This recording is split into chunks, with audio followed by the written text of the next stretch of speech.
Welcome, everyone. I hope my coat rack was and hat rack was entertaining you. All right, we've got the Buff Del Campo. We have the Danny Boydster. We've got Mama M3. Fox Dude is here. All right. Welcome, everyone. Very cool.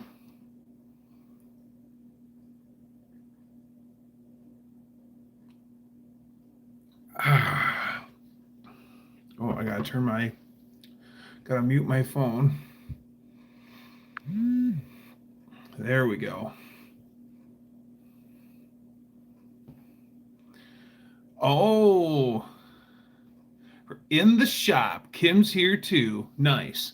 I worked on the patching the tire on Shop Truck on the driver's side front, and I thought it would go flat. I tried doing a gummy worm patch like the old tire plug, and the last time I tried it, it just didn't take. And so I went out today. Ginger, hello.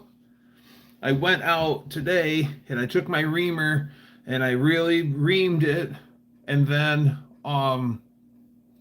got the glue out and tried putting another gummy worm in it, and gummy worm, rope thing.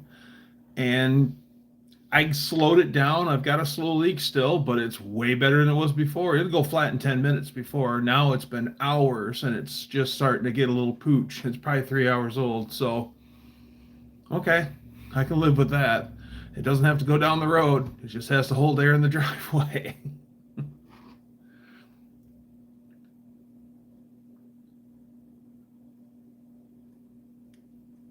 Go Danster. So I got Friday. I just finally said to heck with it, and I tackled Shop Truck. Went after everything that was bird poop inside the cab of Shop Truck. That was a lot of poop, boys and girls. And so got all that taken care of. I cleaned parts out of the truck and put them away in the shop and stuff. And actually, like, I put the headlights in it, I put the grill in it, so it's still just a roller, but at least now it looks complete for a change. And so yeah, I had to scrub dried bird crap off of the seats of Shop Truck. That was great. But it's yeah, the birds got in through the steering column. When I never put the steering column in, didn't think anything of it, and that's where they were getting in and out. Yep, and it was a lot, but we got it all taken care of now, and yeah, everything smells nice, like fantastic. And then I got the inner fenders and the battery tray to Shop Truck in my workshop in the basement, and I've sanded them all out with 80 grit. And then I'm going to do a quick scuff and shoot, and I'm going to hit them all with black primer. That's going to be the primer color that I'm choosing for Shop Truck, is black. And then I'm going to go to the local paint shop, which is, well, I've got two places I like to go. There's Finish Master, which those guys are great. They're a little spendy, but they're great. Well, actually, paint's expensive either way you go. Or Kenowa Auto. I really like Dan at Kenowa Auto. Both guys at both places are knowledgeable counter guys when it comes to paint.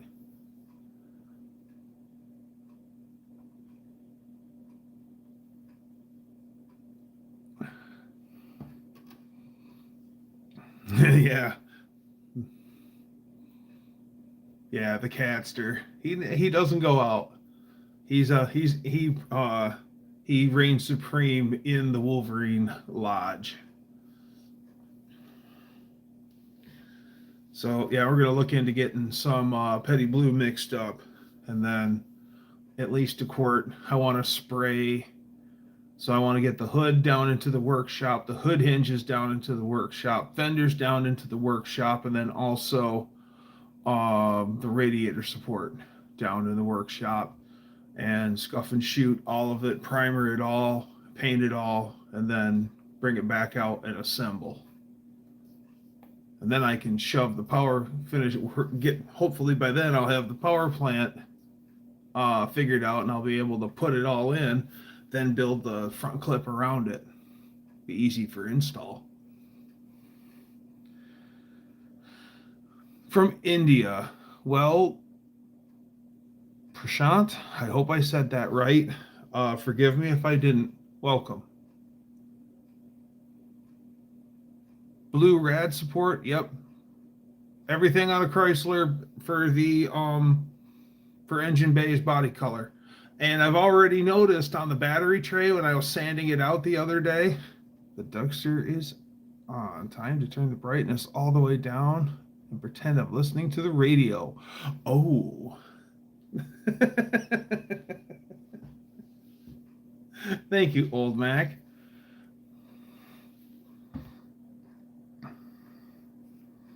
Yeah, everything's got everything at a Mopar engine base body color. So I was sanding out the battery tray, and the whole bottom side of the battery tray is bare primer. They painted it assembled. There's a prop rod that goes from the back side of the battery tray up to the fender, and you can tell that only got wherever they could reach in it, hit it. That was enough. The whole bottom side of the rod is primer. It's good heavy primer. But yeah, so I'll actually have everything painted all the way around. I might even end up this winter. I might even knock the dents out of the fenders and actually get them ready. Everything inside the engine bay is going to be body color, petty blue. In what country do you belong? Do I belong or do I reside in? No, I am an American, and I live in Michigan. We give America the high five.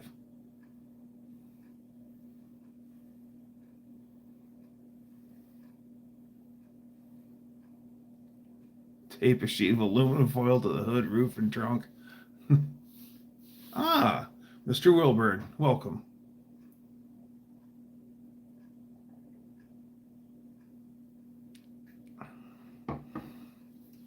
I got to tackle. I have Shop Truck's cab does have a little rust in it, but it's not anywhere near the rust like the previous Shop Truck cab was. Literally, the previous Shop Truck cab was missing 25% of itself. The whole driver's side front corner was just missing. It was so bad that I couldn't the bottom, the cab and the front fender sat like this. And the only way you can make it right is if you jacked up the cab, because that body mount was gone. Absolutely gone. Absolutely Wi-Fi. Now I know two people who drink Pepsi. Michigan, where the Buckeyes are roasted and eaten. Absolutely, they are.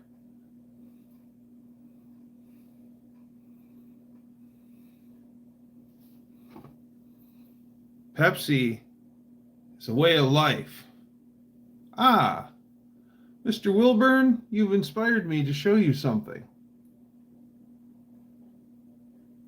Mr. Wilburn shares a wonderful story about how Pepsi infiltrated Coke to have some of their product bottled, and they did it under extreme secrecy. And some of the Coke snuck out that was Pepsi and Coke bottles, and people noticed. So on that note, I'm going to bring out something really cool from the Dougster archive.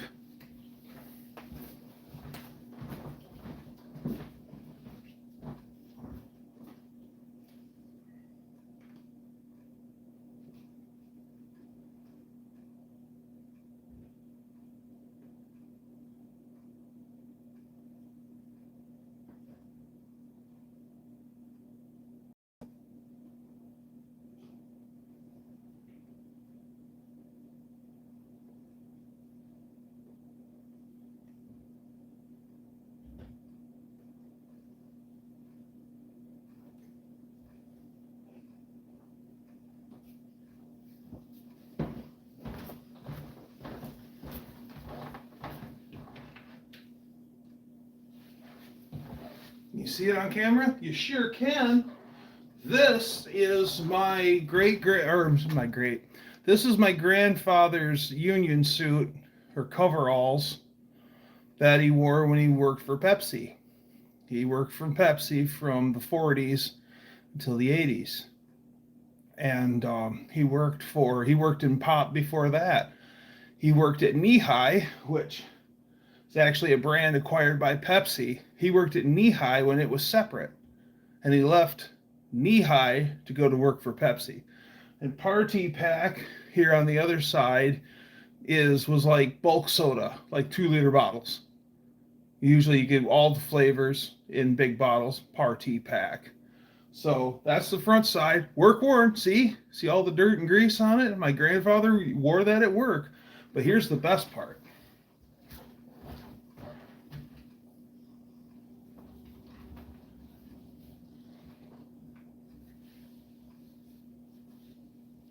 And it's all hoop stitched too.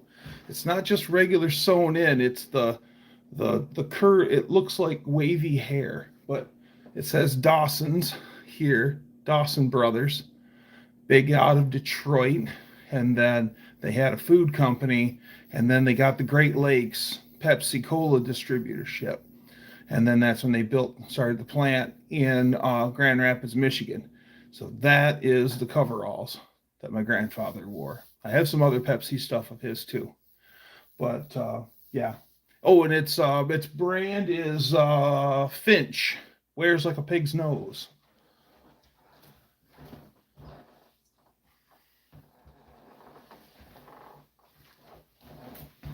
Get a little closer.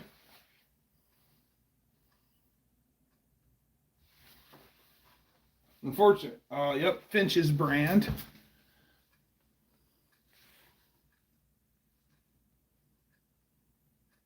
And then,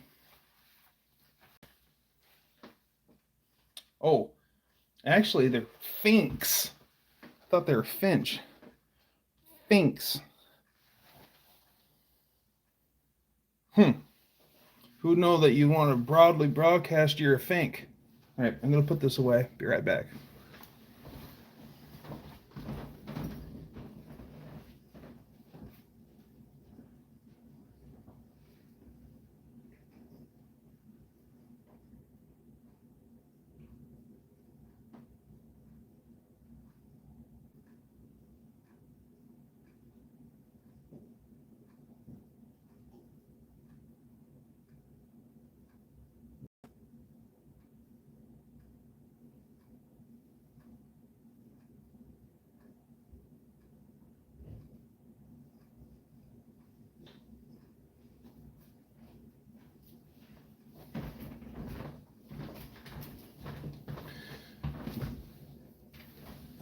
Pretty cool, huh? Is that what a soda jerk would wear? A soda jerk would be dressed like a pharmacy employee, and he'd probably be wearing like the little army pie hat. And yeah, usually.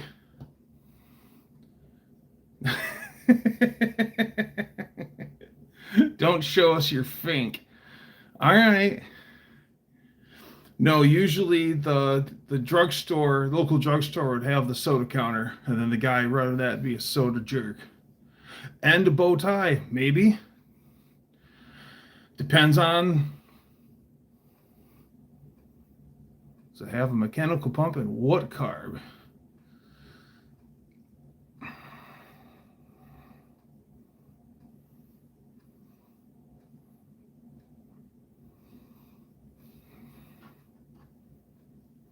The length of fuel line needed from a fuel cell to.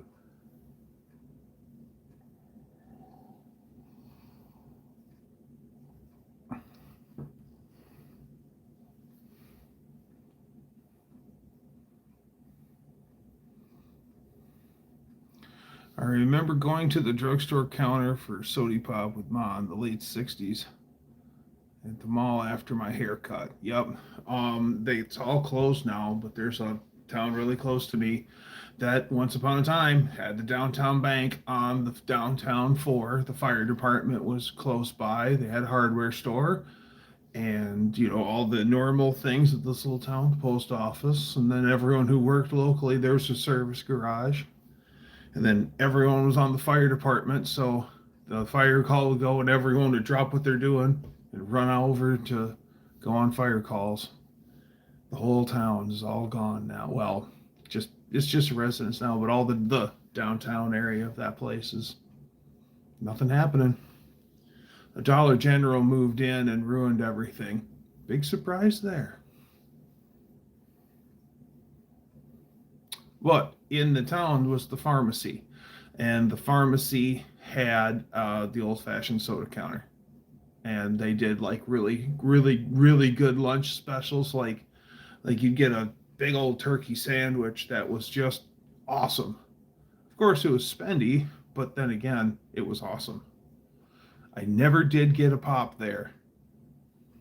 We'd stop for lunch. We'd pick up lunch. Never had time to get a pop.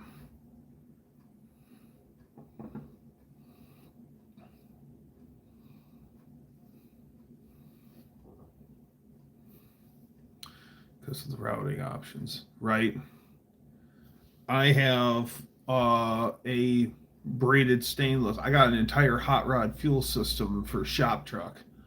I've got I think it's a 15-gallon hardwood tank, which I want a bigger fuel cell than that. I've got braided stainless line, all in fittings. I got a big pre-filter. I've got a Holly blue buzzer.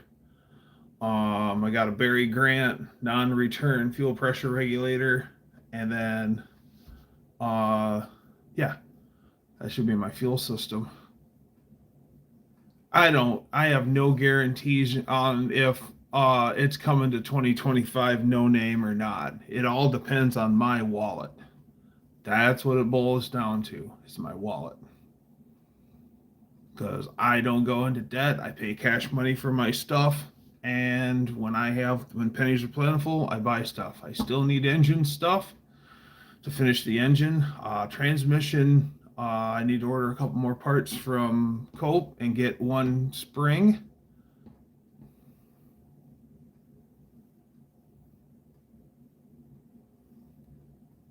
It won't come to 25. Well, 25 is already done.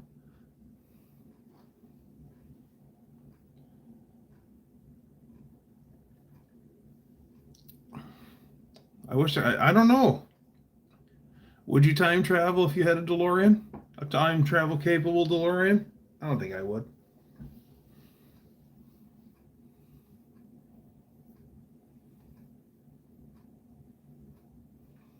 I would like to bring it if it's running, but I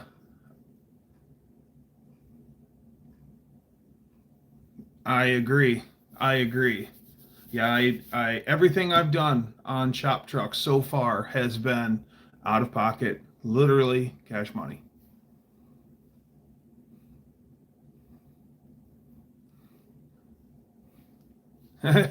So it means this truck does at least 88 miles an hour. In its current state, it'll do 0 miles an hour. It doesn't have a drive line in it, but I'm slowly working my way to the goal. I just need to get it moving forward. I knew sitting behind the house where I had it parked wasn't doing it any favors. So I knew I had to get it out of there. And plus after having the bird bombing the interior of that thing, I don't want it in the backyard anymore. So even though I put the steering column back in it, so I moved it up to the front of the house, and now it's on the asphalt next to Lady Dougster's Beetle. And I think it's going to be a lot better place for it to sit than back there, because I swapped that cab onto that truck. That truck has been torn down completely to a bare frame, and I sanded and painted and brush painted with Rust-Oleum the entire chassis of that thing. I lowered it. I put the body back on it. I've got a lot of time wrapped up in that truck, and it's still not drivable. But we're working on getting the engine bay painted. Do I have a picture of that beetle? Check it out on my channel. Um, it's it's a gray beetle, 73 Super.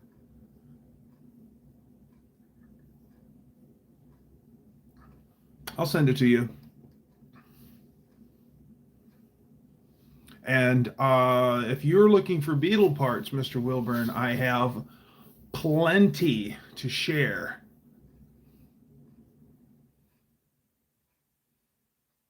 Do I like riding in the Beetle? I have only rode in the Beetle once, and it was very uncomfortable. Um, what year parts? I have a lot of super stuff, and I have some regular Beetle stuff. I was just bestowed a whole bunch of 1970 stuff. And so, I mean, it's free to me, it's free to you. I've got like oh god, I got a back window, a defrost back window. Um, what else do I have? I just got odds and ends. I've got the cables to activate the vents for heat. Or what else do I have? I've got a lot of stuff. Stoners rule.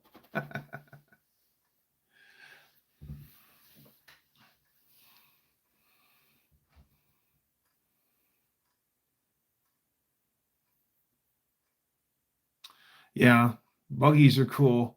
If I was to build a buggy, which I've got way cooler ideas in front of that, but if I was to build a buggy, I always wanted to do it with an Olds 455 Tornado driveline, complete driveline, right down to its the whole deal. In the back with a really nice 4-seat chassis, and have a pretty bitchin' dune buggy. But I think what I'd rather do is for the 50th anniversary of a close friend of a close family member's company, I want to build a replica of. I'd probably never come up with the cash to do it, but one can dream.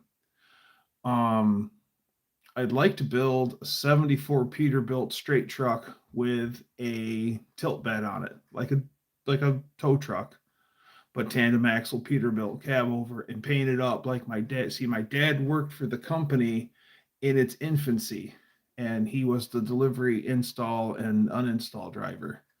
Oh, we got Main Street Mopar. Have you sent the 74 Super Beetle on my channel with the Honda Goldwing engine? Yes. Yes. That is an impressive unit.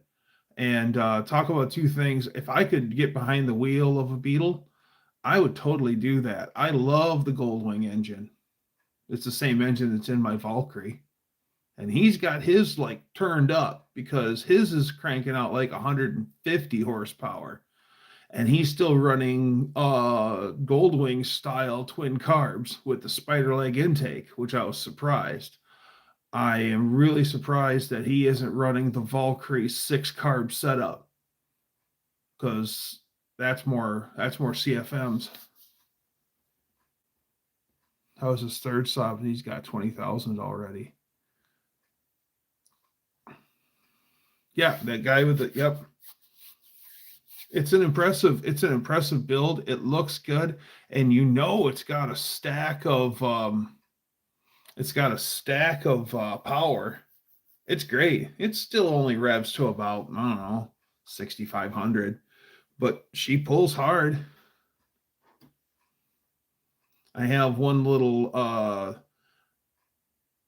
a shop is a mile away. Wow, so you've seen that a lot.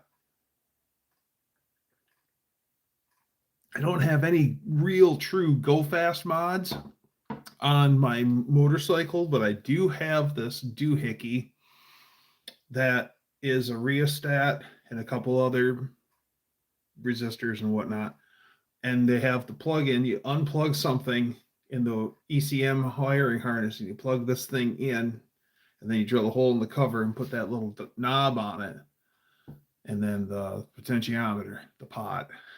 And what it is with I'd have computer controlled ignition, um, but not computer controlled carburetors.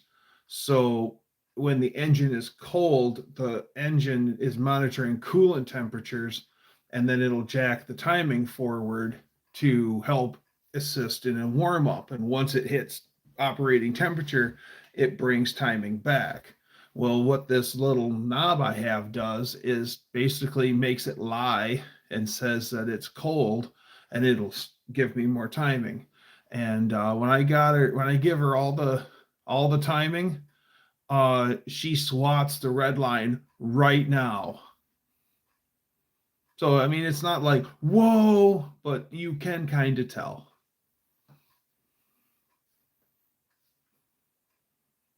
Maybe I'll do a video riding in it next. Yeah, that'd be nice, Wilburn. Hey, if you ever make, I know Michigan's just so close to Virginia, but if you ever come up this way, I'll load you up with parts, Volkswagen parts, for sure. Bring me a couple of, well, bring me a couple of rust-free Super Beetle wheels. I need two. I only have four for Lady Dougster's car. And the two that I bought at the local Volkswagen yard was absolutely annihilated rusty inside. That really made me mad. Both wheels took to the tire shop, and they're like, "Yeah, we can't use those." Of course. I mean, they were underwater when I grabbed them, so I should have known. I just should have known.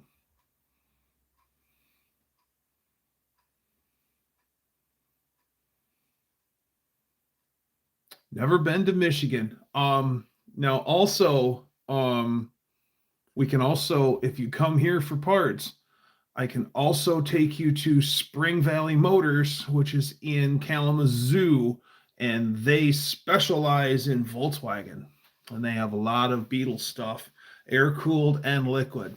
Been past his shop a couple times, and everything there that was parked across the road from his shop was all early liquid cool Volkswagen, like pickups and Golfs and Jettas, and I was like, oh, this is so my guy.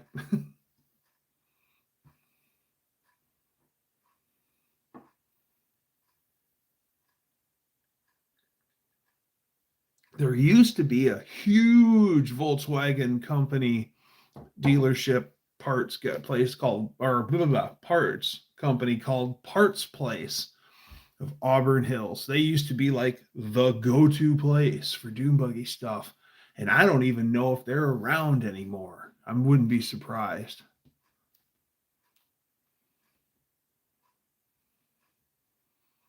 All about the 64 down small glass body and wide five wheels. Yes, Herbie-ish. Send it to Mackinac Island for VW parts.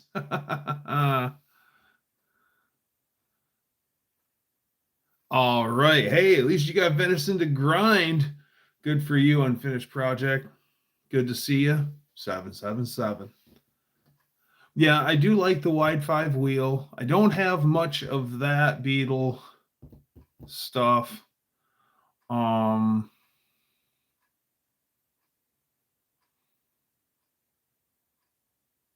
I don't have much of that. Split window Beetles are cool. I like those. Herbie was a 63. Okay. There is some guy with some serious imagination.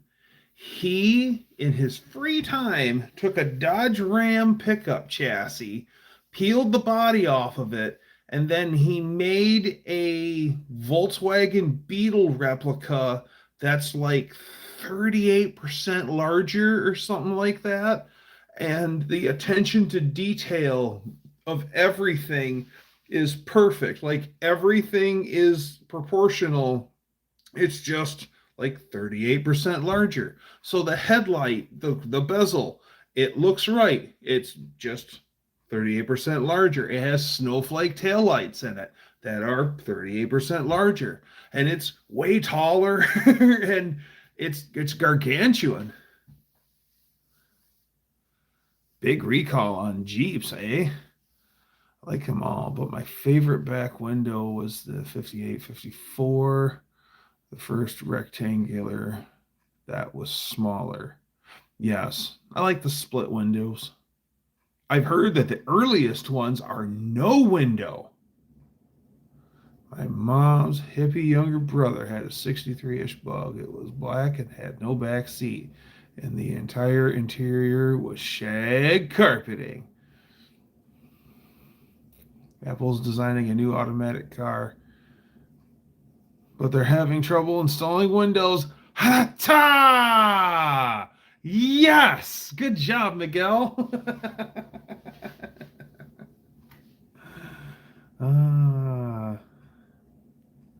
That makes it a Tatra 600, a bigger cucumber.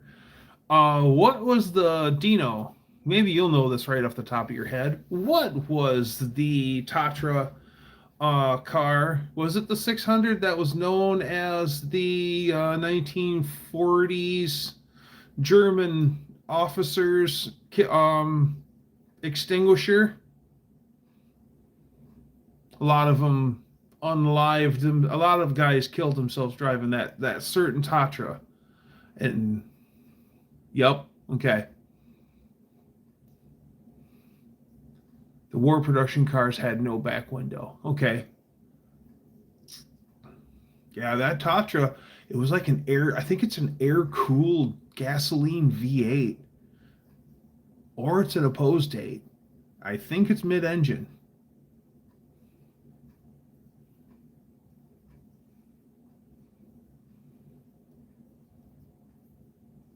Tatras, IROC. Yeah. They're my Freddie Flintstone, that was a CV handle. Close friend of my father's. He had a Kenworth tractor cab over, and it was navy blue and bright white, and they were in like 3-inch stripes all the way up the cab. And it had a V12 air-cooled Deutz diesel in it. And all summer long, as long as the temperature was about 55 and above, the thing could not be stopped. It was fast, fast, fast, and it liked it. You fed it the beans, and it wanted more. But if it was anything colder than 55, and the colder it got, the worse she was. She did not like the cold. And so she was when she'd be fast all summer, she'd be a miserable, ornery cantankerous unit all winter long. The truck's name was Cat Eater.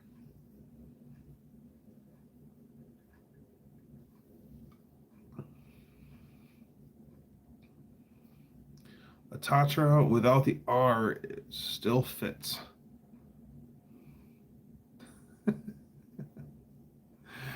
Sultan. Hans Ferdinand Porsche used most of his design cliches. Okay.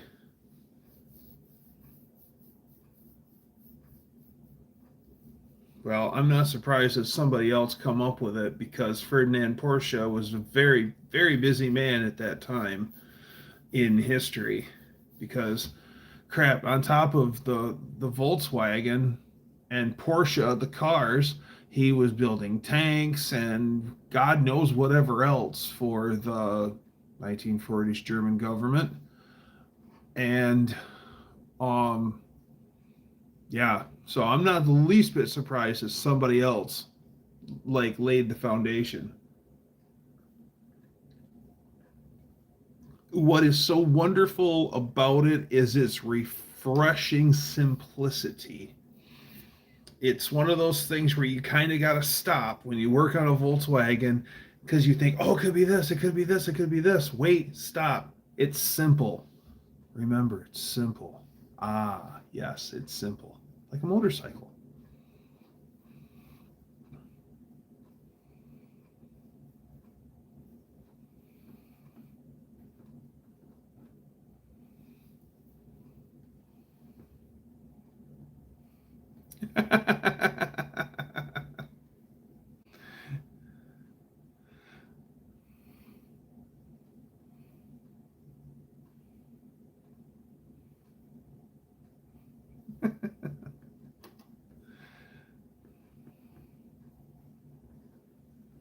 Like, oh. I understand. I understand now. I see who changed that.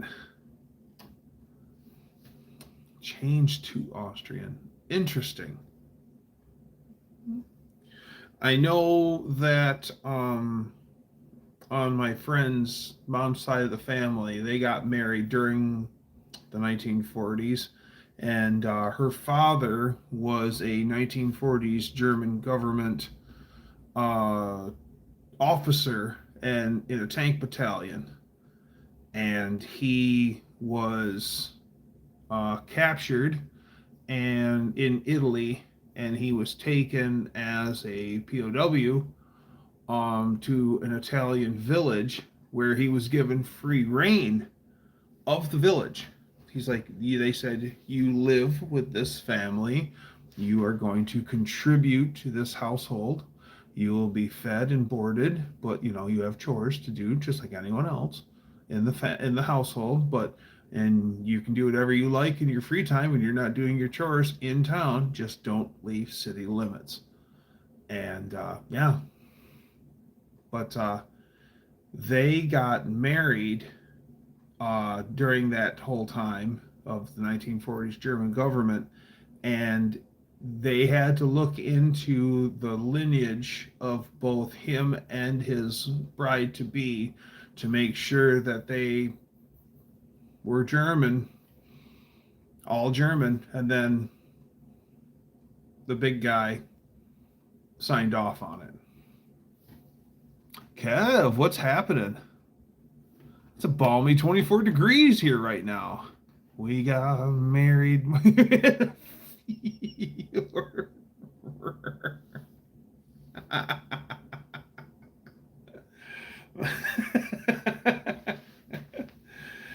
Yeah, he had to sign off on it.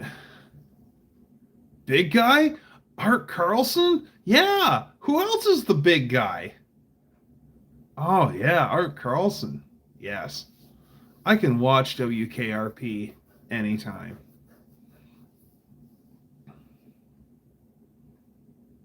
Oh, the warden. The warden served chow, huh? Hey, Dutch, good to see you. Welcome, welcome, welcome. Art Carlson is from Centerville, Ohio. Okay. God, Art Carlson has got to be like 1,000 years old, because in the 70s he was probably 50.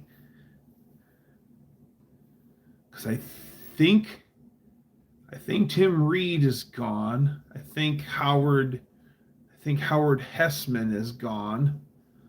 Lonnie Anderson is gone. Uh, Jan Smithers, she was a real deal model, and she purposely dressed down and everything for WKRP. And yeah, Gordon Jump was also the Maytag man. That's what Art Carlson. Okay, not Art Carlson. Yes, Gordon Jump. You're right. He was also a Maytag man. Yes, he was the Maytag man. You're right.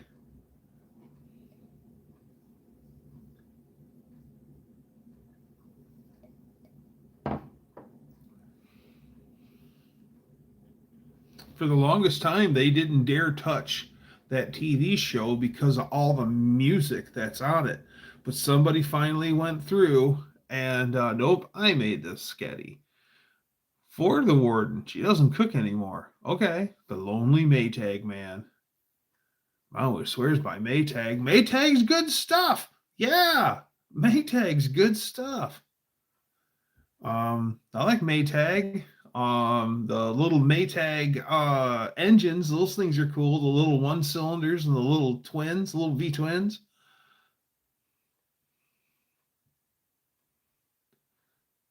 I did laundry once, so I could be in the Maytag man.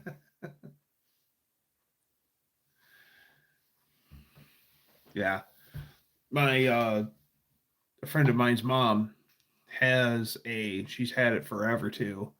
A really nice Maytag front loader. And yeah, that thing is quite the unit.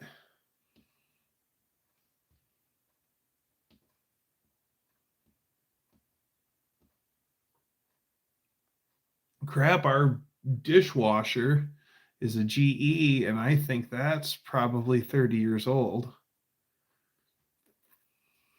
Frigidaire sucks nowadays. They used to have great washing machines. Frigidaire had a plant up north of me by I want to say it was over by Muskegon. And yeah, it was I don't even think that's around anymore. Yeah, they used to assemble like refrigerators and stuff. Everything sucks nowadays. Oh, of course it does.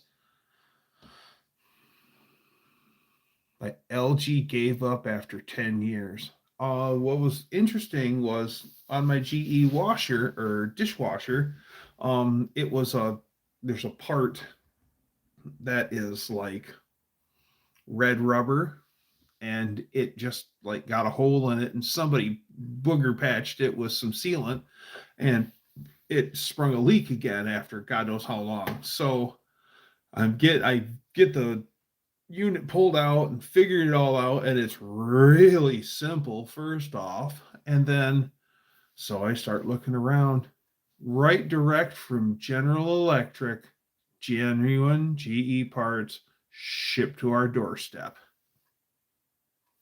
Fixed it right with genuine GE parts, put her all back together. We're back to work. Unbelievable. The stove, when we moved in, it had a GE stove, same as the one that I have, but it worked peerlessly, but it looked like it went through a war. It was rusty and paint was chipping off of it, and it worked perfectly, but yeah, it had a bad look, just a rough look to it. Oh, Patrick, what's happening? Um, oh, right after the 10-year warranty, of course, right after the 10-year warranty.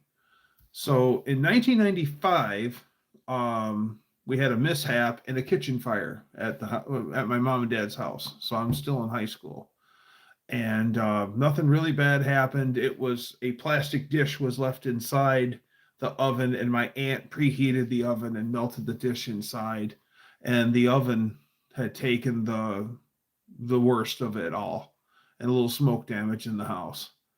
And so insurance ended up buying my mom and dad this stove, and it's the same make and model as it was before, but exactly same model. So my mom updated the kitchen, and she goes, "You want the stove? You can have it."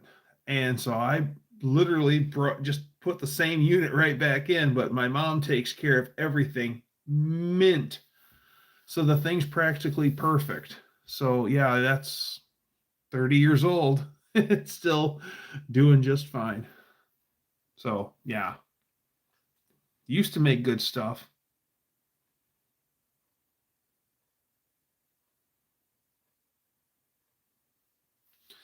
Good to see everyone.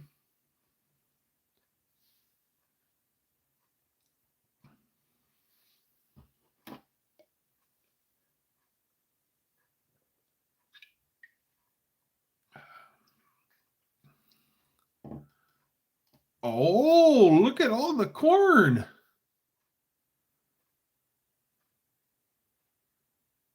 Yeah. And Dino. This is just so great. I like the fact that we got like community happening. That's great. So probably I got out of work early today. It's kind of getting slow at work. It's kind of sucks, but got out of work early, so I went down to take advantage of the daylight because it gets dark around 5:30 now, and like dark by 6. And so, take advantage of the daylight, I went to the local pick apart yard because there's a 1990 Dodge truck there, and I've been swiping parts off of it. And my windshield washer tank that I have is broken. So I said, I seen one on that 90. Well, mine's off an 80 something, and of course that's a 90, and the washer tank's totally different. So I need to find a 80 something washer tank. Shouldn't be that hard. But so thought love junkyard stories. So looked at you have the washer tanks? Okay. Dutch, I need the one that takes the two screws and it curves up against the. I'll send you a picture of the one I have. Cool. I knew I could rely on Dutch. I'm a long ways away from that. I've still got to paint the inner fenders and everything. So yeah, I'm actually going to be doing body work and spray and paint. You have all four styles. Nice. Nice.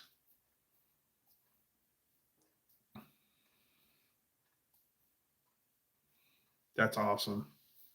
Dutch to the rescue. Man, Dutch's Challenger, y'all. Sharp machine. Sharp machine. Black, red, and silver.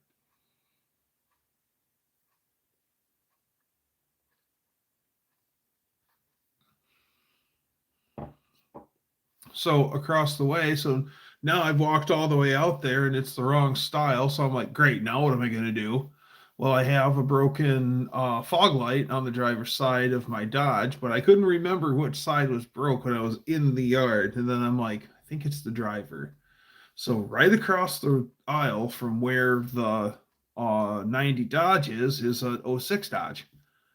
That's the light. So I go over and I harvest the one out of the driver's side, and it's fine. It looks absolutely normal, like nothing ever happened to it. There's no body damage whatsoever.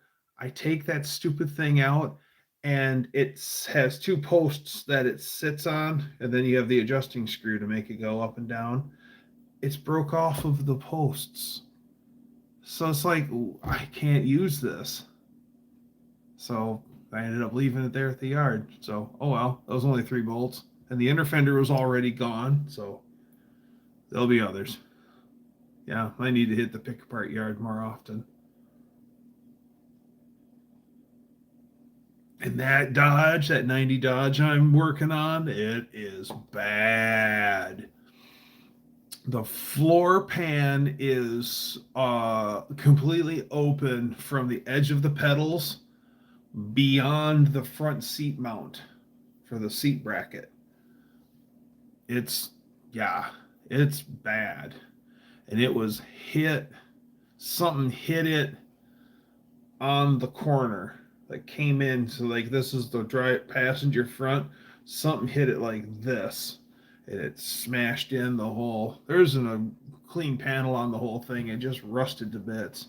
I think it's a 360 and a 355 gear. I can barely read the tag on the inside of the hood.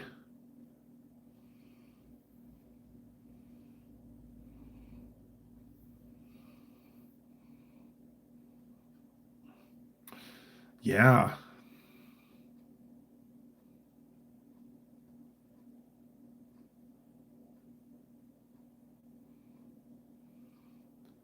Why that keeps doing this say hi stuff, I don't know. I don't know. You've had the say hi stuff happen repeatedly before, Kev, so it's just you saying hi, Kev. Powered by spaghetti. All carved up. They even bought me an impact wrench and it wouldn't bust the bolts. Wow.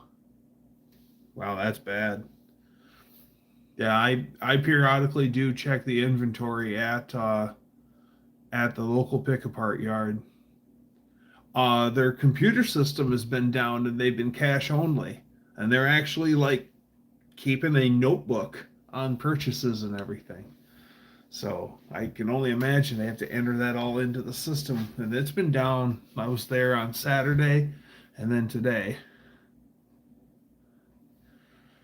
It's chili spaghetti. I've never really done chili spaghetti, but I will tell you this. If you guys have leftover chili, you're getting, everyone gets burned out on chili. Bake up a couple of potatoes. Yes, potatoes. And put some chili over a hot baked potato. That's good stuff.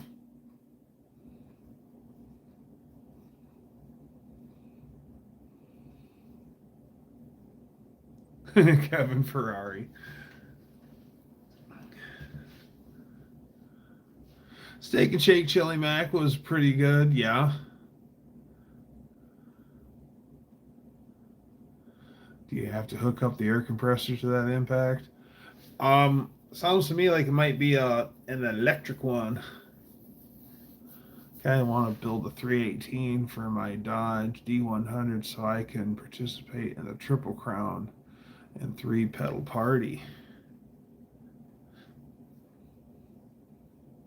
Yeah, build a high compression 318, 360 heads and 360 intake, and yeah,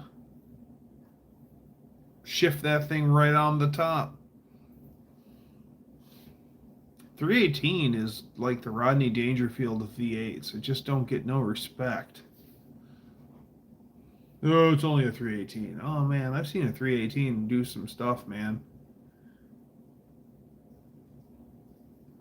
My friend's 74 Dodge D300 with a 4-wheel drive and it was a 1-ton dump. Had the little dump bed on it. It had a closed knuckle Dana 70 in the front and a Dana 70 in the rear. And that thing in low lock and idle. His dad was an excavator, so he'd have some pretty grandiose dirt piles in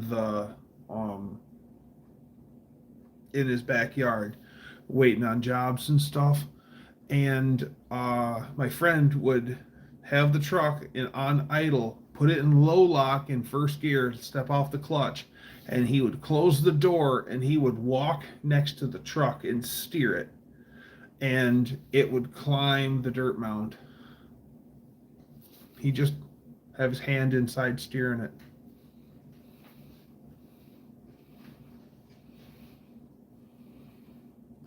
Rouse.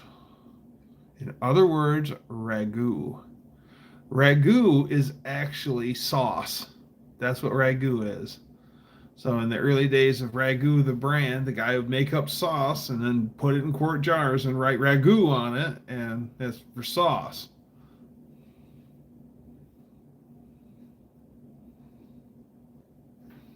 Oh.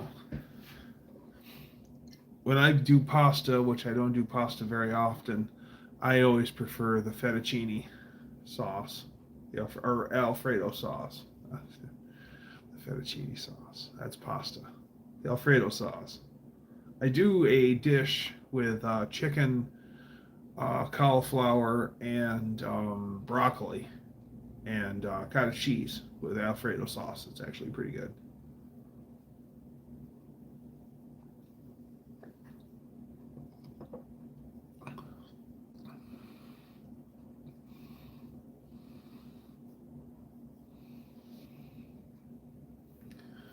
Looking at a set of ported W2 heads and intake.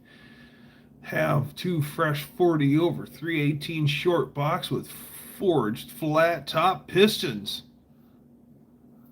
Broccoli does kick ass. Brussels sprouts, when they're done right, they kick ass also. Wow.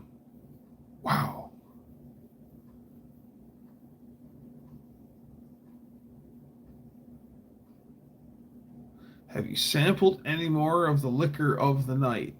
Oh, it's in the fridge.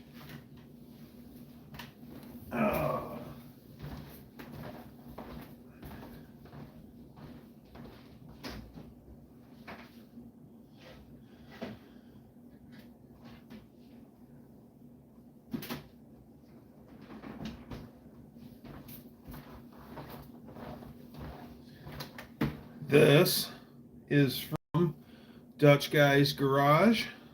He bestowed it upon me. It's apple pie.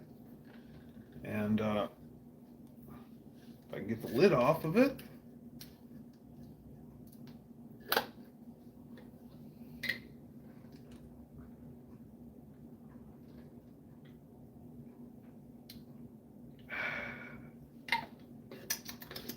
Mmm. It's apple pie stuff.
Ah.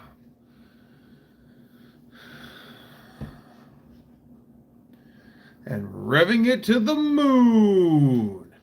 Nice.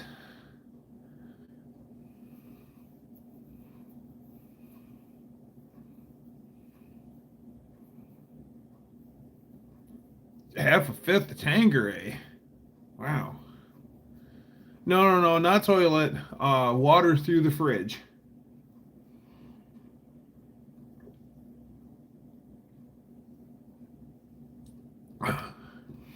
Tang is Trump Coke. Ha ha, that's why he's orange? Okay. Bye, Ma. Sounds like Victor Borge.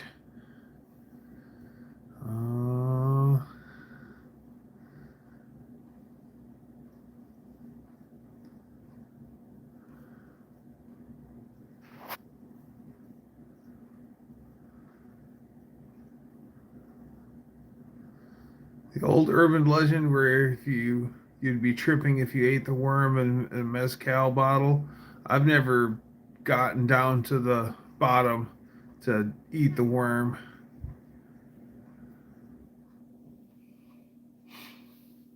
I don't care for tequila. There's only one brand of tequila that I actually had where I actually went, wow, that's good. I want to have some more of that.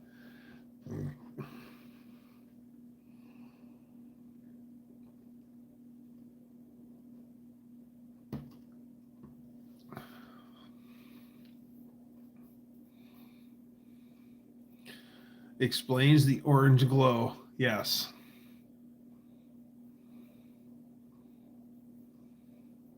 He's well tanned, though.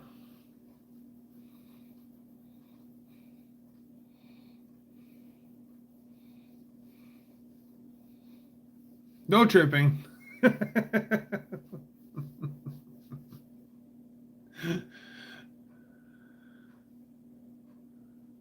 Sometimes two worms.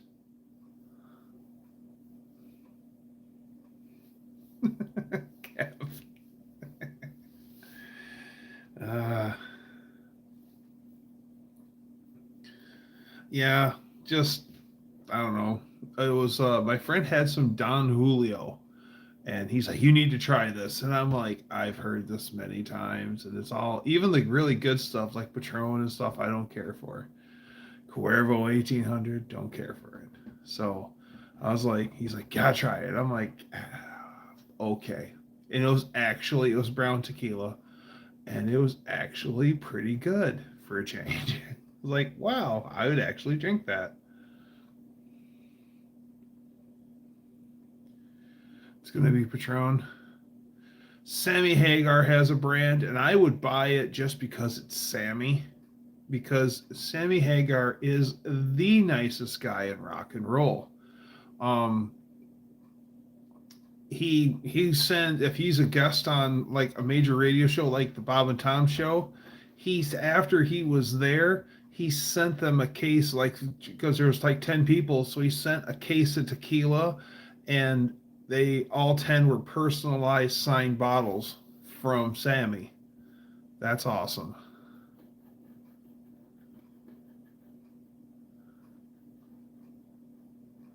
Build a tea bucket this winter?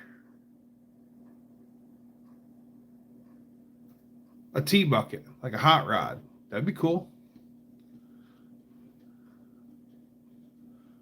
My brother friend made me drink half a bottle of tequila when I was a kid, then I barfed. I bet you did. And I bet you still like the room spun and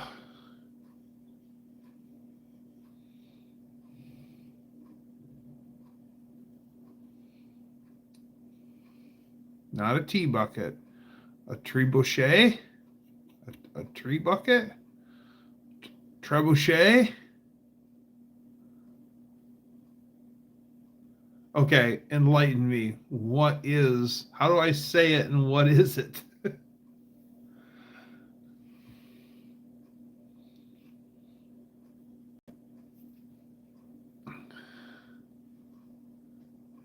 A rock flinger. Oh, like for rocks or pumpkin chucking. Gotcha. I bet you were. He throws big rocks. Gotcha. I was sick for days. I bet you were. Catapult. Medieval relocation device. Yes. Oh, Dutch, Crash, what's happening? John Cope sent me some images of the Dodge Aspen Coupe, the one that has the white car with the blue stripe and the snowflake on the quarter panel, and the ski rack that runs between the roof and the below the trunk lid to hold your skis, and they have special Aspen logos with a snowflake in them, and they're with a blue backdrop. And I'll bet you hardly anyone bought that package, but it's cool looking. I'll send you pictures of it if you haven't seen it. I'm sure you have though, Dutch. Without requiring latex rubber.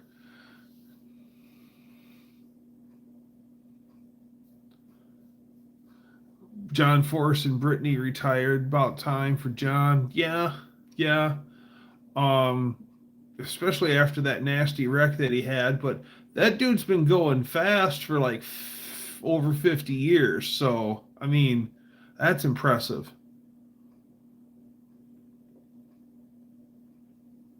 And the brute force cars are awesome.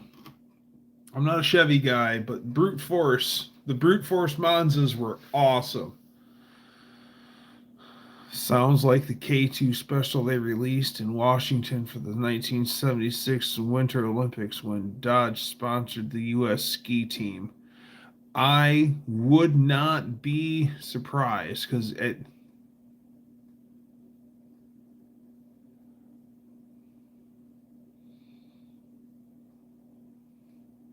An Asplomat. Hi, Max. Nice to see you. Oh, Kylie's here. Oh, there's Kylie. Hi, Kylie.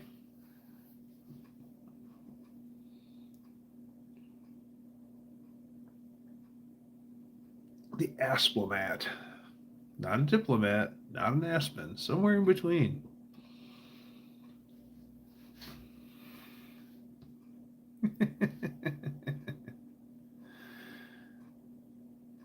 Yes, I'm drinking water.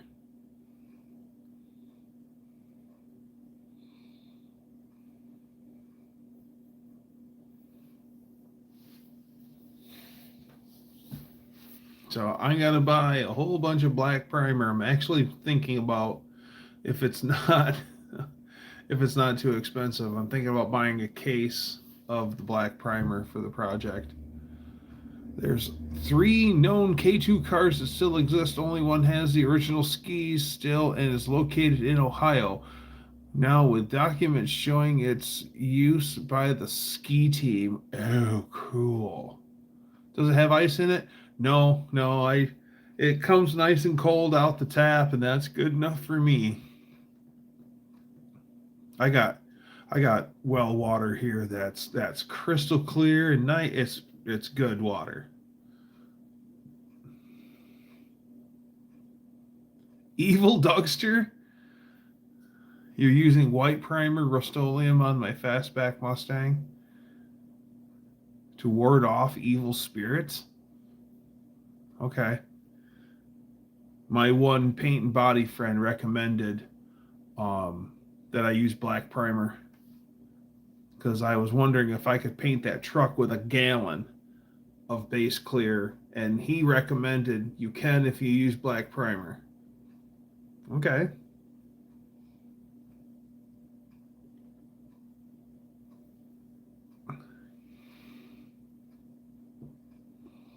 It's not, the black primer is just what I'm starting with. It's going to have the petty blue sprayed on top of it. Oh yes, the truck will be petty blue and bright white.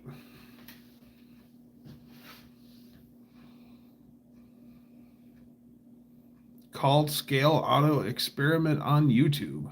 Okay. Yeah, fastbacks do look good in white. My old boss, his water is terrible, and the water that comes from the faucet is from his ceiling. Ooh.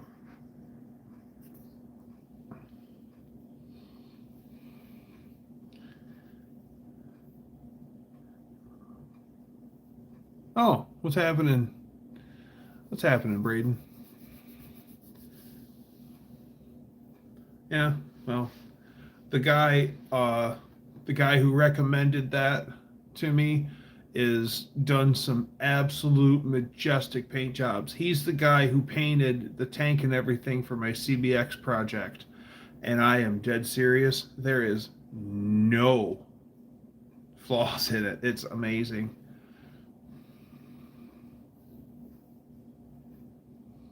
Actually, I believe your best practice would be to have your primer tinted blue. Maybe, but at the same note, if I'm blue on, well, probably.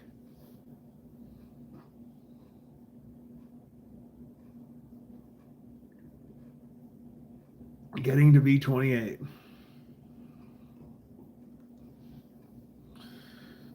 What is our temperature?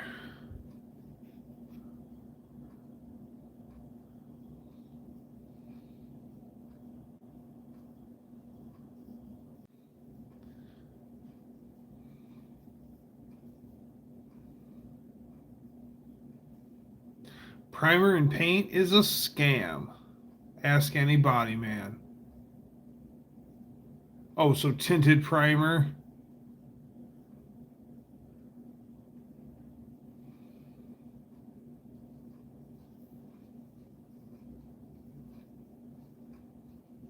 Yeah, I was.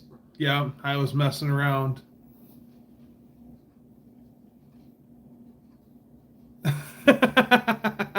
Killer.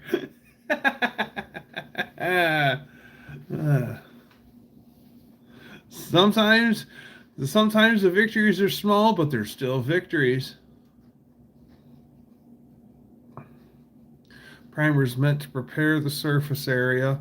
Well, not only that, but it's to give it the rough texture that the paint desires to cling to the surface, because we've all put paint on, spray paint on bare steel, and we know how great that lasts. Adhesion promoter, that's exactly that was what I was leaning towards. So, yeah, I don't know how far I'm going to go. Um, painting the engine bay of my truck, but I might paint like the inside of the fenders and like the actual inside, not just the little outer lip piece. I might go crazy.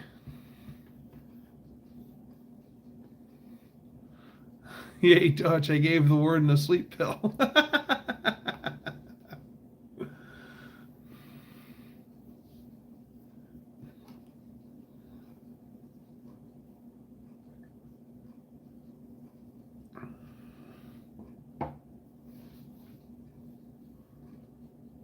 Actually, I probably should go to like the paint store and see how much black primer is so I can run through the gun instead of rattle cans. There'll be way less waste. I was thinking about just buying some uh, rattle cans of black primer, like a case of it. I hate Dancing with the Stars. What country has the best paint? Like like automotive finishes? Um it's cheaper by the quart. Okay. That's all I need to know. Thanks, Dutch.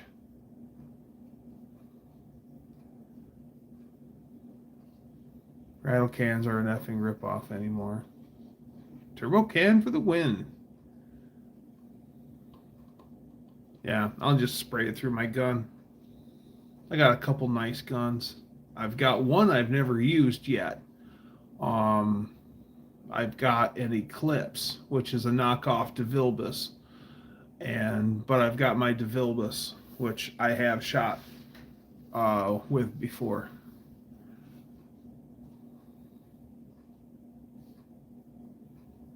Anson works great. That's what. Oh, you're thinking of Nason? Nason, which is that lower line DuPont? Yeah, yeah. I was thinking Nason stuff. I've shot Nason before. I think the 4K primer I shot was Nason. That was actually great. That came like it was in tuxedo gray and it came by the gallon, already mixed and ready to shoot. Just dump it in the gun and let it rip. Um, I gotta go see a friend of mine about another paint gun. He has a Binks, an old Binks spray gun that I would like to pick up off of him. He's the one I bought the Eclipse from.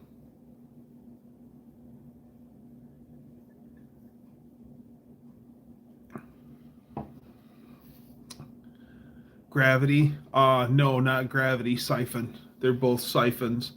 Probably I'm going to be. I'd like to look for a nice HVLP gun for laying down clear. I've never done clear coat work yet, so I'm kind of on the fence about that, but I'm not scared of it.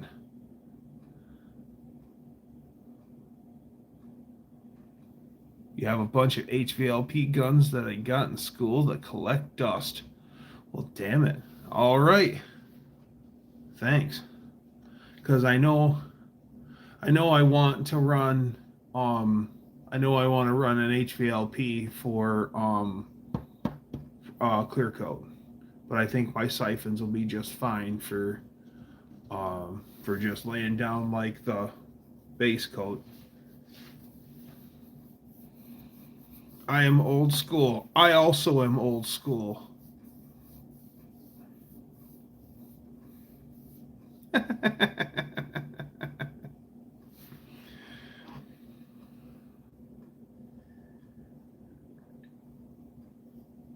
And the cool thing is I've got old Dutcheroo on speed dial, so him and my friend Crazy Charlie, I'll be doing just fine.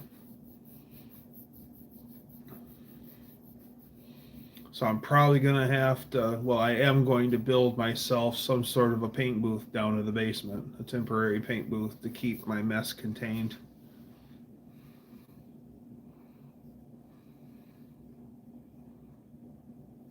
You get 25 to 30% more product on the panel with HVLP. I wouldn't mess with the siphon. Well,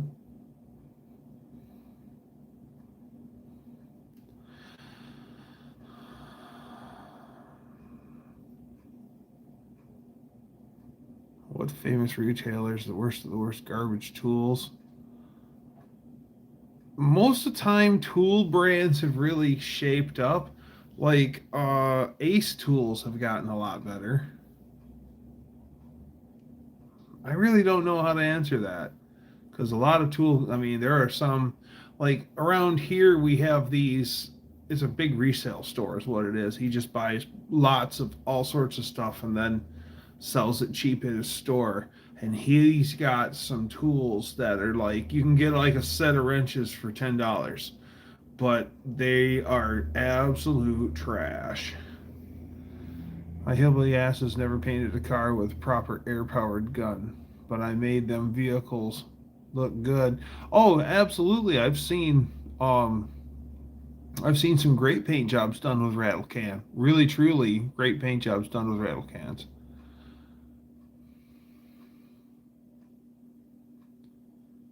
It's been a reliable SOP.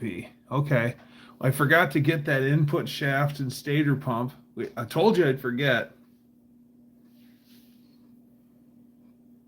Yeah, yeah, exactly. 90% of paint work is the prep. And that's when I go to paint the truck. I got a lot of body work to do. I'm a long ways away from paint. So the exterior of the truck, other than I'm probably going to paint the top of the hood because the paint is just not happy on the hood.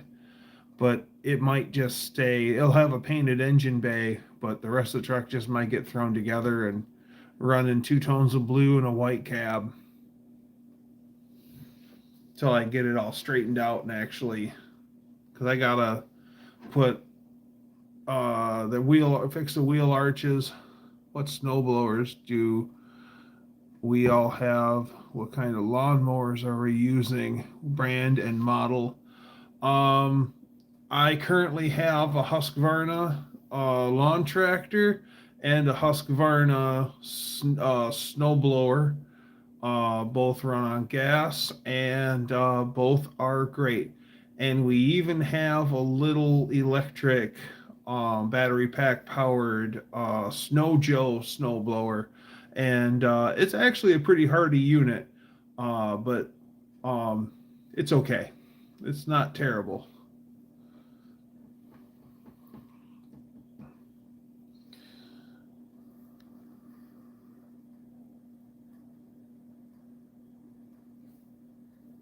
It's a DeVilbiss. Ooh, I love DeVilbiss. DeVilbiss is my favorite. I like DeVilbiss. It's an HVLP DeVilbiss. Yeah. Binks is good.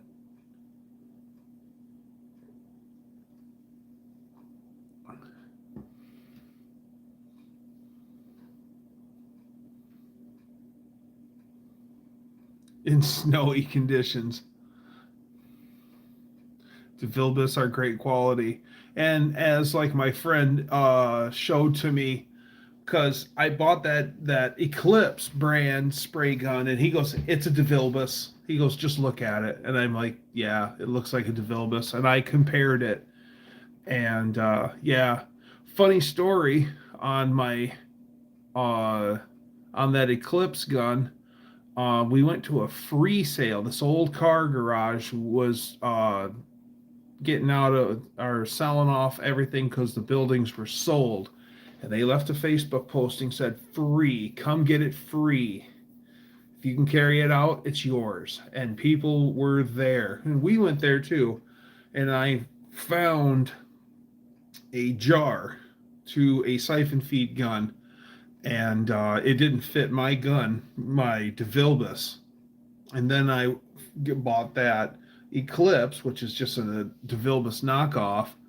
And sure enough, that I use it to keep my change in right now, but that fits that gun. So I have two pots for that Eclipse now. I have a garbage picked Husqvarna 21-inch pinch mower with a Honda engine. It kicks ass. It started last summer on the first pull after 2 or 3 years. It's a Honda. That's why. Hondas are the best. Seriously speaking, Braden, they're spendy, but if you want the best in push mowers, buy a Honda. They are awesome. It's hard to beat a Honda. They've got this neat drive system on them. It's got this little tilt thing on the handlebars, and then you just gently push your hands forward, and it drives the system faster. You got a Toro? Nice.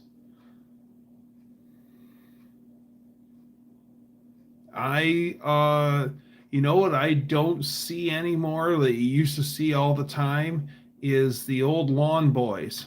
Remember the bright green 2-cycle lawn boys that had the big disc and the little sharpened triangles? Smoky, 2 strokes, revving high.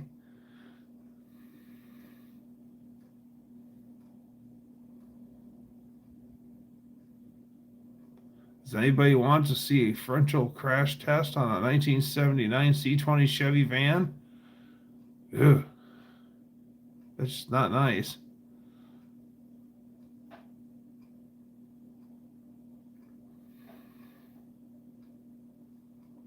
What is a Hustler Raptor for my, I don't know, 0-turn mower, 54-inch deck?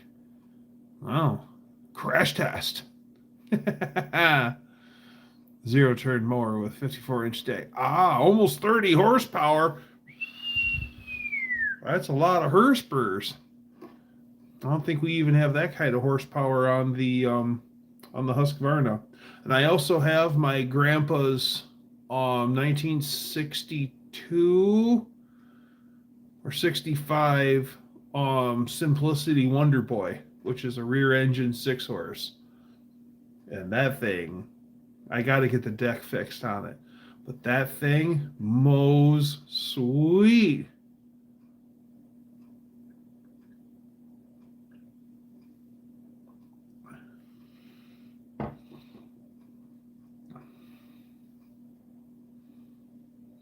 They didn't put the passenger in the seatbelt, though. They did that on purpose. Kid running around with the van.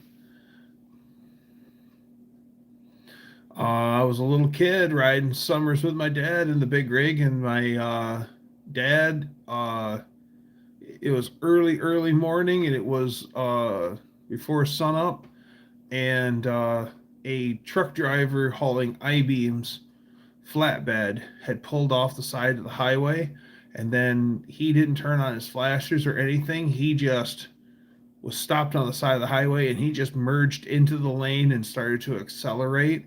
And Dad come up over the hill and then thought that he was going highway speed, and then at the last second, that's when he realized it was too late, and my dad ended up rear-ending him.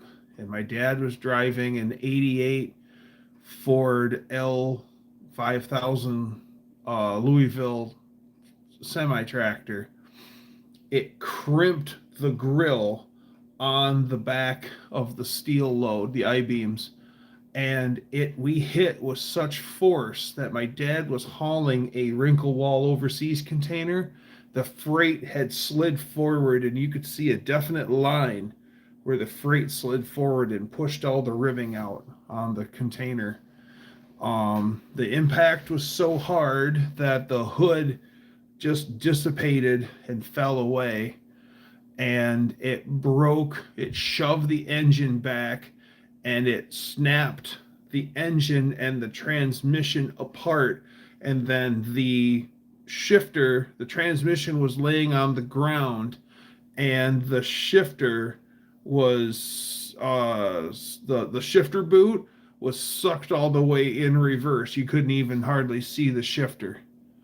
Yeah, that was a hell of a truck accident.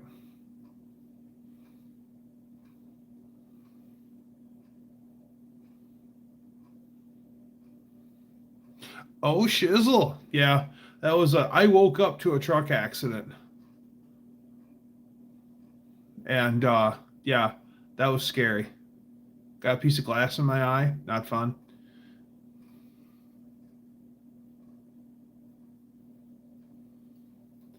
Yeah, I heard a little something about the whistling diesel, but I don't know nothing about it. So until I get more info.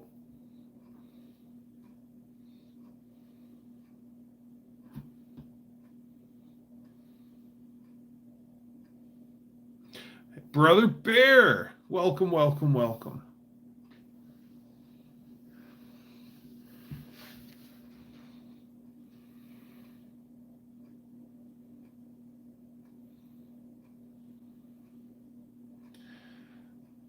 Video, he registered the car in Montana to avoid taxes and he's screwed. Ah.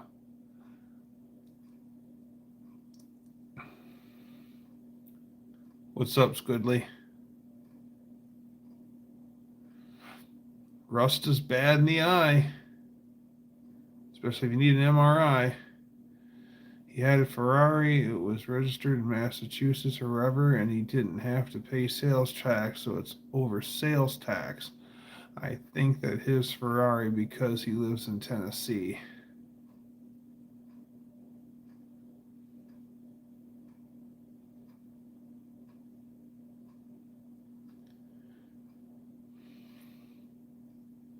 Hey, Faith.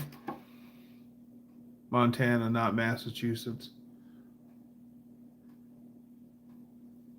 Then again, on that Ferrari, that's probably a sizable sales tax. So, yeah, I'm sure some municipality would like to have their hands on that. And oh, it's Luxo tax too. So, yeah, I forget what Luxo tax is. Isn't Luxo tax 10%? I think it is. Because it was wherever he didn't have to pay sales tax. He lives in Tennessee, and it's over sales tax on his Ferrari that he didn't pay any sales tax on that. They're trying to get him on. Isn't the luxury tax only on new cars? Yes, it is, Max. First time I'd ever seen luxury tax. We went and looked at it was this was probably 1997. We were at the Chrysler dealer. My friend was getting his 98. It was 98. He's got his 98 Ram, and on the dealership floor, I could reach over and touch it from the salesman's desk, was a blue and white Viper GTS, and it had the 10% sales tax. It had luxury tax on it and gas guzzler tax. Said it right in the window sticker. I would have so owned that car. So owned that car.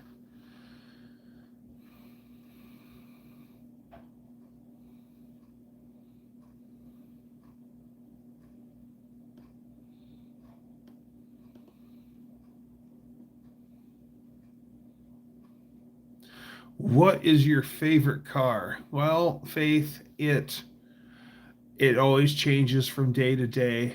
My core favorite cars are like Jensen Interceptors or 59 Pontiac Bonnevilles or 65 Pontiac Grand Prix or 71 Pontiac Grand Prix or 70 Pontiac Grand Prix SJ 428 4-speed car.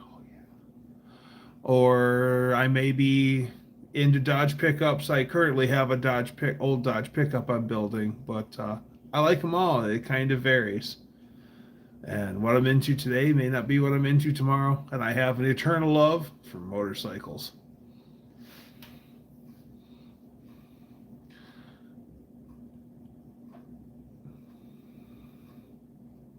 My friend found me a 79 Challenger this past week. Unfortunately, much like the great Borat, I cannot afford. Yeah. Yeah, cannot afford 79 Challenger. Is that the yeah, that's a Mitzo. I know what that is. Jamie did Dodge Garage has an 80 like that.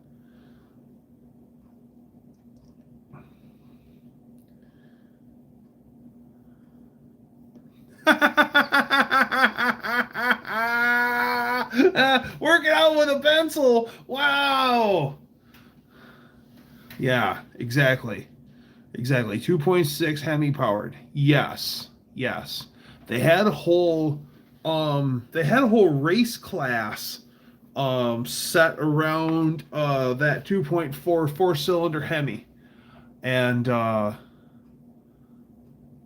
Didn't like a Plymouth Fire Arrow? Didn't that come with a 2.4 Hemi also?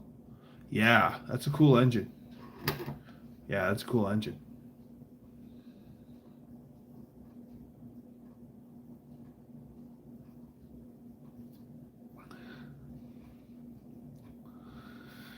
If he had it trailer to his property and never operated on Tennessee roads, I could see that maybe working in his favor.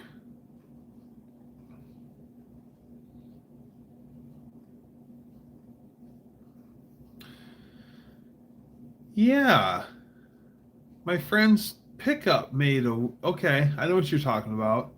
A friend of mine many years ago got a flyer in the mail, the local dealerships having a sale and entered to win a free car. So he's like, whatever. He goes to the dealership and he's cynical and he's walking through looking at the overpriced junk and they're like, here, fill out this for the free car. Win a free car. Whatever. Fills out, throws it in the box, and he's out looking at overpriced junk that he's not going to buy. And he gets called to the office. You want a free car? He goes, sweet, all right, show me to it. And they take him all the way in the very back corner of the lot, and there's like 8 vehicles. They said, take your pick of one of these. And one of them was a tomato red Mitsubishi pickup, probably a Mighty Max, and somebody had used it to paint houses with, and it had white paint slopped all over it. It looked like the seagulls had a party on top of it permanently. And it had a big old sand dune underneath the pedals. So wherever somebody was working in a sandy area, he said, I'll take that. And so he never bought anything. And then he got that free Mitsubishi pickup, and he just took average care of it, and he drove that dadgum thing for 10 years before it finally rusted out. Free truck. That's awesome. Mateo? Is it Mateo? Hello. Hopefully I'm saying it right. Mateo, good evening from France. I am of French heritage. Got a picture of a broad flashing or Hooters from a Mighty Max from maybe a Ram 50.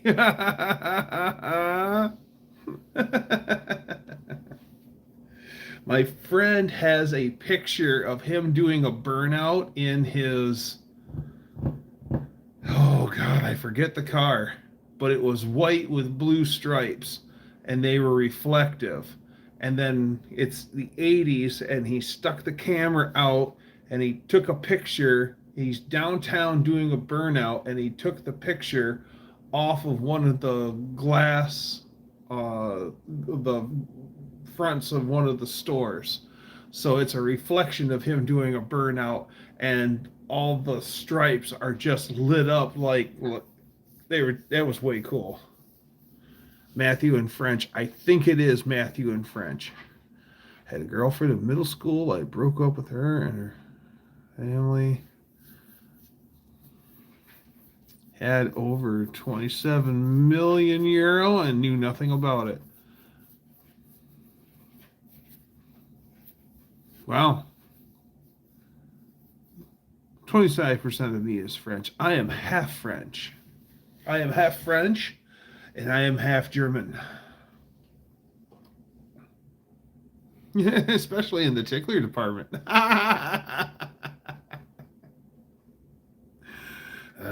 Good one. Good one, Kev. Especially in the tickler department.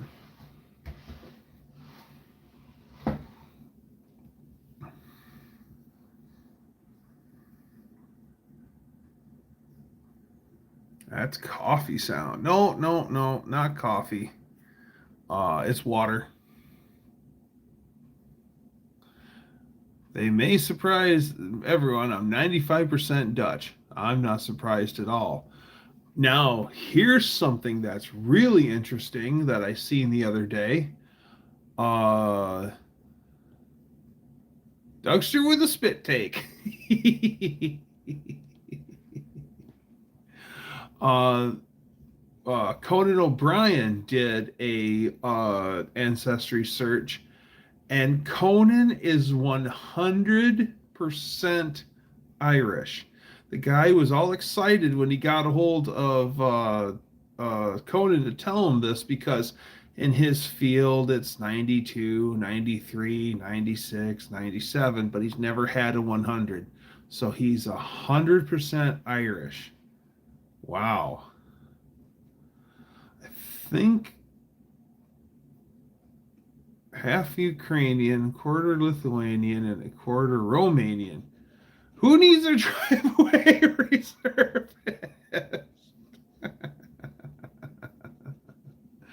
I'm not originally French. I'm Brazilian, but adopted in France. Sorry, I don't speak or understand English very well, so I'm using a translator. Well, that's great, Mateo. We're just glad having you here. I'm half Dutch and half hillbilly. Okay. What was in that mason jar you drank from earlier? I missed if you said. I saw the 100% Irish bit today. The mason jar was some stuff that Dutch guy's garage distilled up, and he mixed it into a cocktail where it tastes like apple pie. It's like cinnamon stick and an apple slice, and it's like really hard cider. It's pretty good. Left a like on the stream. You deserve it. Thank you, Mateo.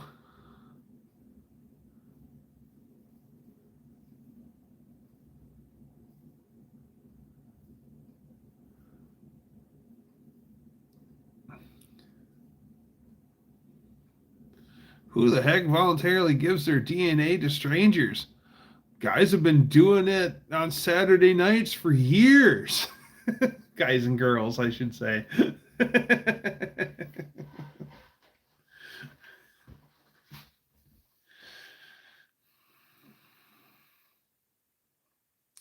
Had 7 Brew for the first time this past weekend. I'm not familiar with what 7 Brew is. I pulled out.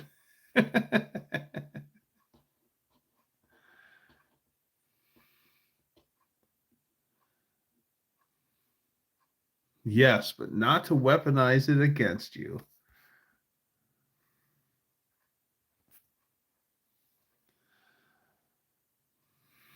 With the French tickler.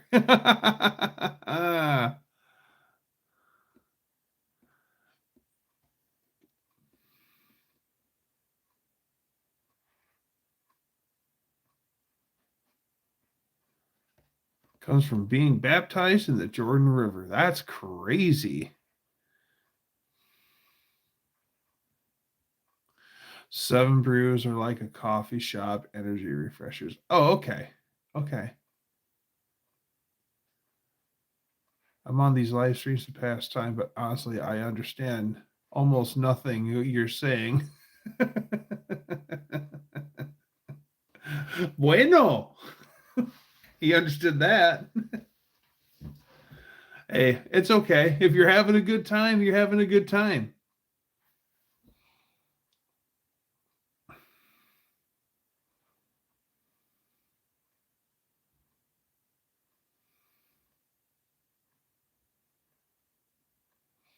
Opening your own coffee shop, I mean, it's all about location. It's all about location. Um, what's the old joke? Uh, one out of three, um, one out of three businesses usually fail. So when applying for your business license, be third, sixth, or ninth in line.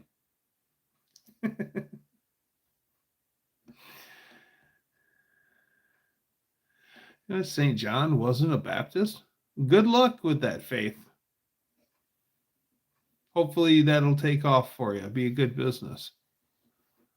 Yeah. To own a coffee shop.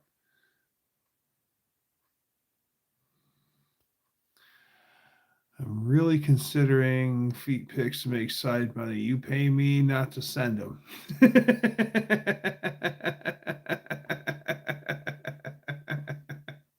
That's how it works. Max.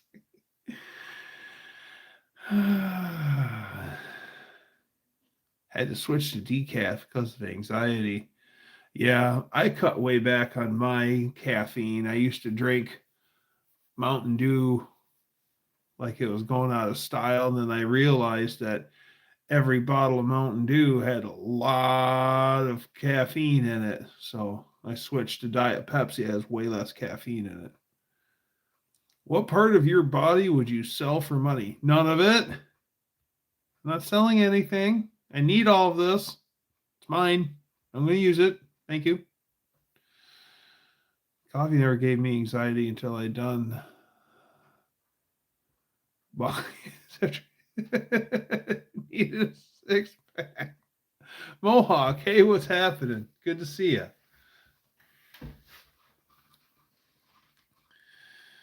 This is Mexican spec. It's decaf, so I don't want to waste the money on coffee places. You only drink coffee to stay awake.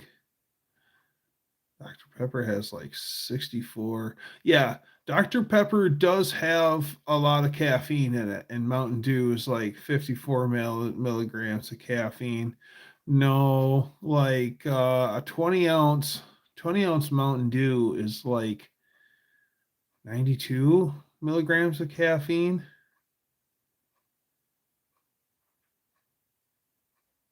Yeah, it's surprising how much caffeine's in Dr. Pepper.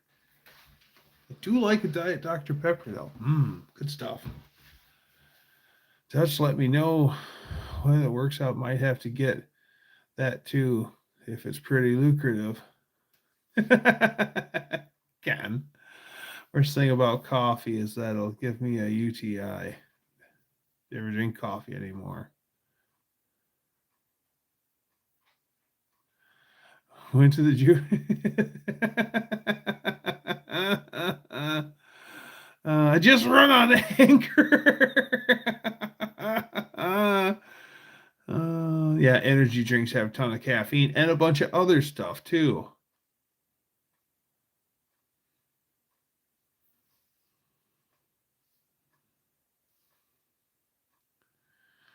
Yeah, caffeine's getting nuts. I've seen energy drinks that have 300 milligrams of caffeine in one 16-ounce can. That's crazy. Or is it 200? No, 300. Because like the average Monster is like 180. You know what? Lady Dougster drinks Monster. I'll be right back.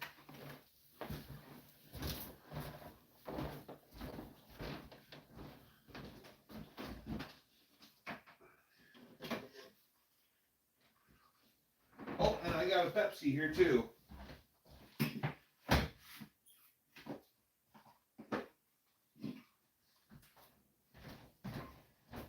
All right.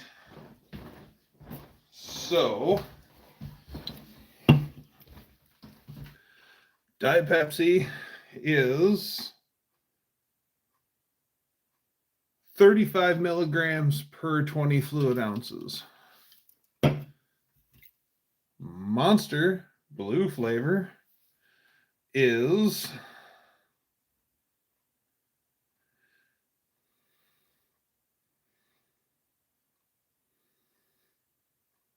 if I can find it. Caffeine from all sources, 140 milligrams per can. So that's 140. And I've heard of some of them being 300.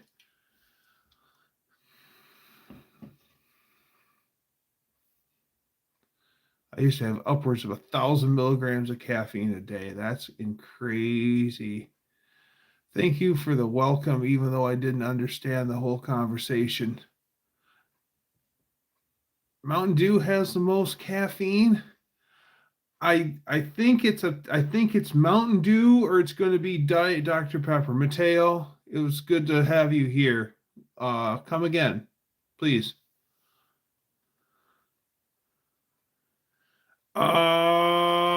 Book 'em, Dano. Book 'em.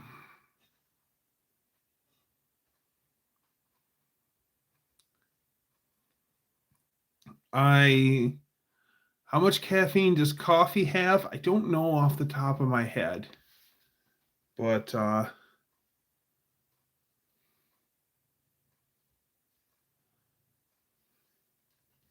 that I don't know off the top of my head. But yeah, at least that's naturally derived from the coffee beans and not like whatever. And do you know that there's so much caffeine now? Like, have you heard of the natural caffeine? If you hear natural caffeine in advertising for the energy drinks or whatever, that's because they're now able to make synthetic um caffeine from crude oil, I believe. So I believe. So yeah, so there's now um synthetic caffeine. Saw Dodge Super Bee today. It was like a green original Dodge Super Bee, all original with big block motor. Oh my, that thing sounded so mint. Oh yeah. Yes, caffeine level in sodas like Monster and yes, Mateo. Yep, the caffeine content.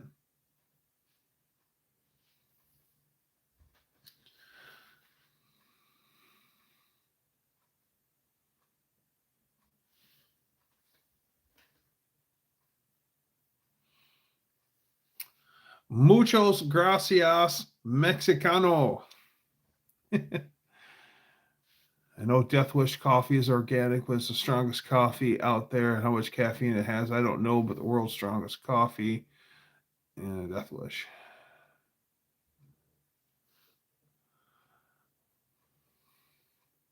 Full flavor Pepsi has 38 milligrams per 12 ounces. I'm drinking synthetic whiskey tonight. Started as corn, so it's vegan as well.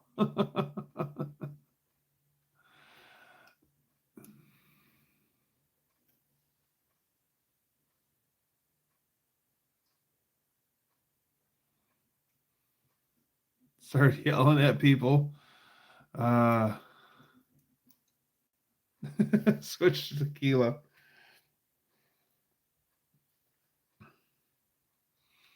Yeah, I realized with all the Diet Mountain Dew that I was drinking that I was taking in an insane amount of caffeine every day. But then again, caffeine helps me because I have ADD. So basically, it means I have a slow spot in my brain, and the rest of my body overclocks to compensate for it. So caffeine stimulates the slow spot and helps keep me regulated. My parents tried like the devil to get me hooked on coffee, and I just don't like coffee.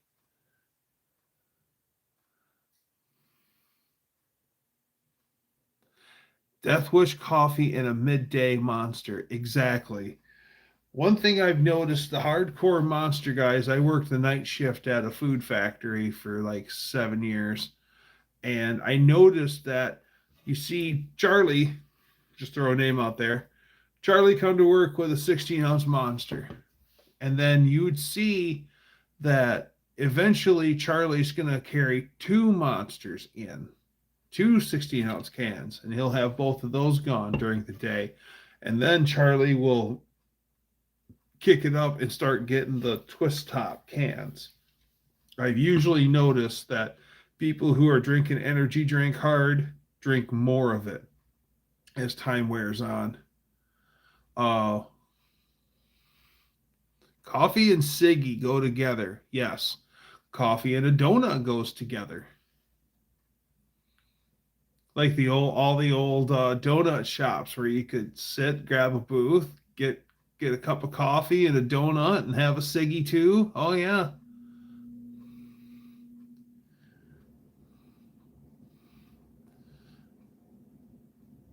Edward Jose Cuervo hands didn't go well. I would refuse to go Cuervo hands. Now, Edward 40 hands, I can do that.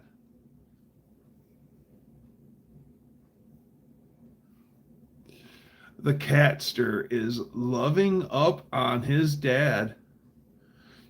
Cops and donuts go together. There actually is, here in Michigan somewhere, I think it is, there is a donut shop that's called Cops and Donuts.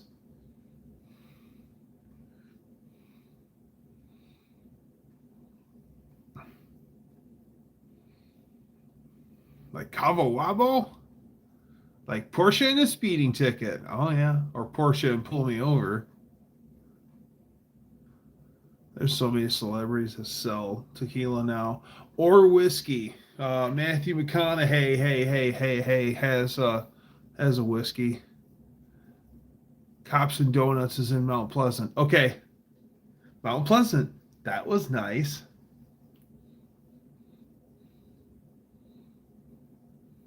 Back in the day, Mount Pleasant, which is a pretty good hump away from here, was the closest casino. And I remember people driving all the way up there just to lose their money. And they'd warn everyone to make sure to fill the tank before you go gamble it all away. Have you ever been to Frog Leg Inn in Michigan? Great Frog Legs? No, I have not been to the Frog Leg Inn, but I have. We used to hunt frogs, and we do our own frog legs.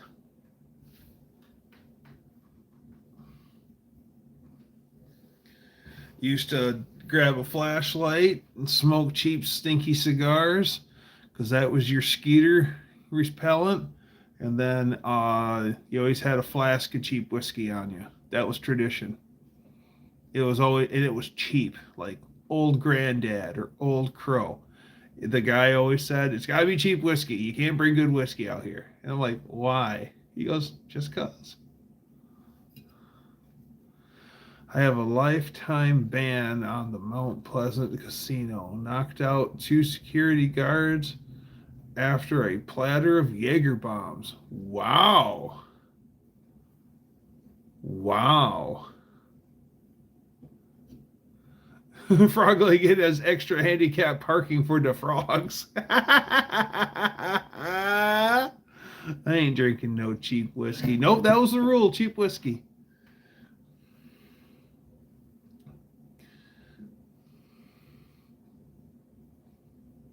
That's called the headache in effect.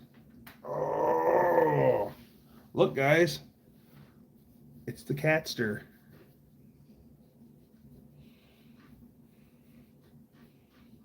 Say hi, everyone. Hello. He's like, I'm so not having this. There you go, buddy.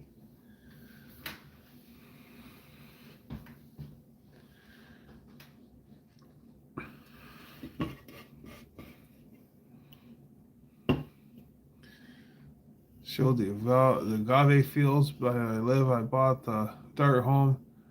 They go for quite a distance. Yeah. All the time. All the time.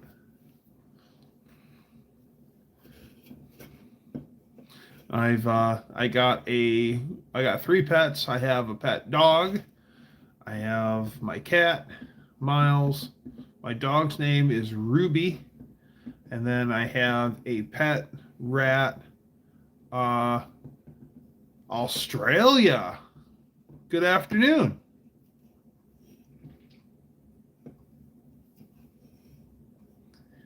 Insert name here needs to mail me a Hemi 6, a Chrysler Hemi Inline 6. That would be hard. That would be expensive. In Brazil, there's a drink called Guanara. It's made with a fruit, Guanara, which is directly from the Amazon. The drink is less sweet, but still tasty. Sounds good, Mateo.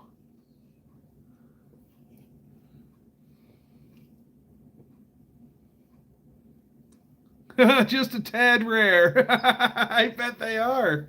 I bet they are. Well, you got to enclose that engine in a 73 six-pack Charger too.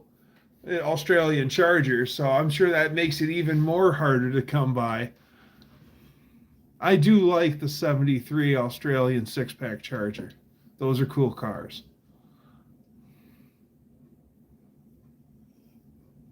They put Garnar in energy drinks. Yes, they do. Yeah. L-creatine, taurine, B vitamins.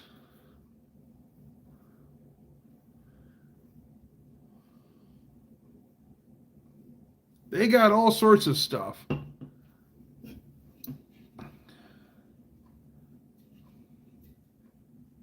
We just call you Joe for short.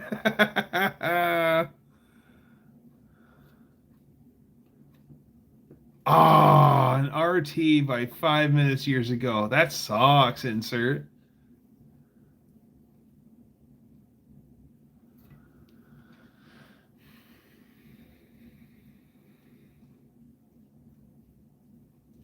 I bet that was a smoking deal. Yeah, it's so interesting. One of them made it here, and then guys are driving it, and they were so impressed on how that engine ran. I mean, that thing is 10-to-1 compression, which is impressive. The motor was smoky, but a minor detail. Right, having it's the best part. My dream one day is to be a billionaire. Yeah. More money, more problems, though.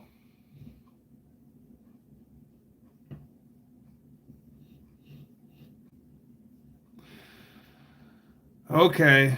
Well, it is. We're creeping up on. No, we are hitting. Boom. We have hit the 2 hour mark. So that means this is where Danster goes, no! I'm going to have to pull the plug on the whole show. Yep. Danster says, no! Everyone, as always, thank you for coming and hanging out with me. I have a great time, and I hope you guys do too. Let's be like the Beach Boys, and let's get together and do it again. So, be here next week, same Dougster time, same Dougster channel. Bye, everybody.